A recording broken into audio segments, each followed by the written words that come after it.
We stand with lay leaders. Missionary discipleship is the responsibility of every baptized person.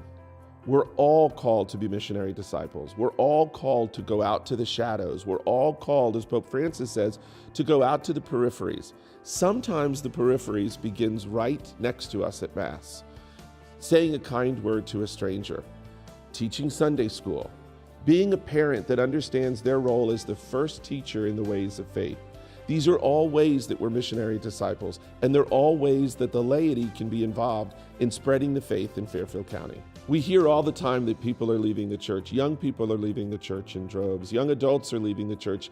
Less young adults are getting married in the church. There's fewer baptisms. There's fewer funerals.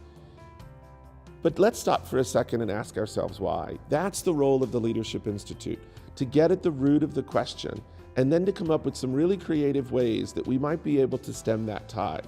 Bishop Caggiano likes to talk about the fact that when we fall in love for the very first time, three things happen. We want to spend time with that person. We want to get to know that person. And we want to tell everyone about that person. That's encounter, that's formation, that's evangelization. And the same should be true for our relationship with the person of Jesus Christ. We have to stop every once in a while and ask the question, why do people leave the church?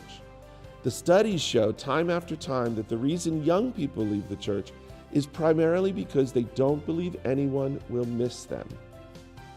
Think about that for a second. Do you know the names of the people you worship with? Do you know the names of the people who are in your parish family, in your parish's community? You know, a parish is a family. Families eat together. Families celebrate together. But families call each other by name.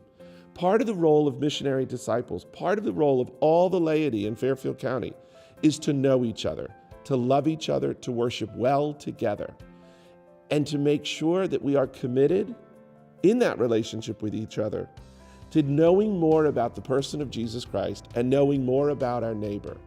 That's the role of the Leadership Institute, to provide opportunities online, face-to-face, lecture series, newsletters, all sorts of things that we can do to help the laity be more formed so that they are empowered to get to know their neighbor, to get to know their family members, and to worship well in parish communities that are thriving, that are strong, and that are engaging.